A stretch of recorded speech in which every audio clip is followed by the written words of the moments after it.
يا حافظ القرآن يا حافظ القرآن يا حافظ القرآن يا حافظ القرآن سفراء الذكر يا أبناءنا يا حافظين للهدى سيروا وكونوا قدوة للعالمين. Kalau 10 sudah ada, ini 10 sudah ada ya. Insya Allah ya. Mengenai hutang. Ya. Hutang itu perkara halal, tetapi bisa menghalangi kita masuk surga. Kan bapaknya itu berhutang. Umumnya orang berhutang itu nggak berani menceritakan hutangnya kepada kerabatnya, malu. Dan qadarullah dia meninggal tanpa diketahui hutangnya sama siapa aja. Apa yang harus dilakukan sama ahli warisnya? Ahli warisnya harus mencari tahu, karena itu berkaitan tentang status ruh dari bapaknya. Inna ruha mu'allaqatun bidainihi hatta yuqda dainuhu. Setiap ruh itu tergantung antara langit dan bumi sampai utang itu terbayarkan. Terbayarkan itu baik oleh dirinya sendiri atau dari warisan yang dia tinggalkan, atau memang dibayarkan sama ahli warisnya yang cinta kepada orang tuanya ketika punya hutang. Wujud cinta kasihnya membayarkan hutang itu. Makanya dalam kaidah warisan tidak boleh membagi warisan kecuali setelah catatan hutangnya beres. Setelah dibayarkan semua hutang. Siap. Saat ada dalil yang sahih nggak sih tentang manusia itu katanya dimatikan sesuai kebiasaannya? Betul.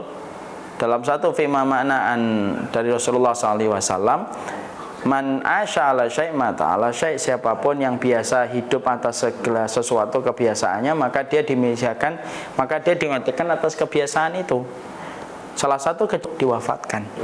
Ada sebuah kisah nyata yang saya baca di kisahnya para ulama. Ada seorang muadzin 30 tahun dia adzan dan ikhlas beliau dalam beradzan. Ketika sakitnya dalam kondisi yang berat, dikelilingi sama anak-anaknya.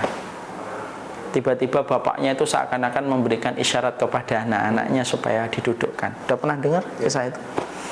Kemudian anak-anaknya mendudukkan dia. Ketika anak itu ketika beliau sedang didudukkan, dia adzan. Padahal secara logika kemampuannya untuk adzan sudah tidak ada.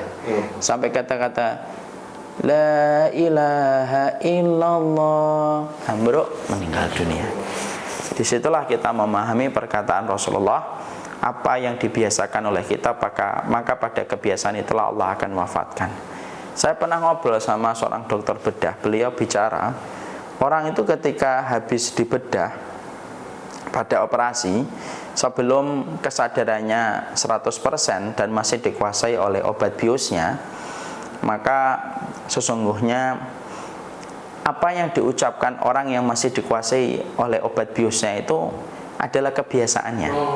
Bisa gitu ya? Ya, karena saat itu yang terekam di bawah sadar itulah yang nanti akan keluar. Dan saya pernah melihat seseorang, demi Allah, beliau dioperasi, ketika keluar dari operasi beliau mengucap Allah, Allah, Subhanallah, sampai satu rumah sakit melihat dan mendengar apa yang beliau keraskan ketika keluar dari ruang operasi.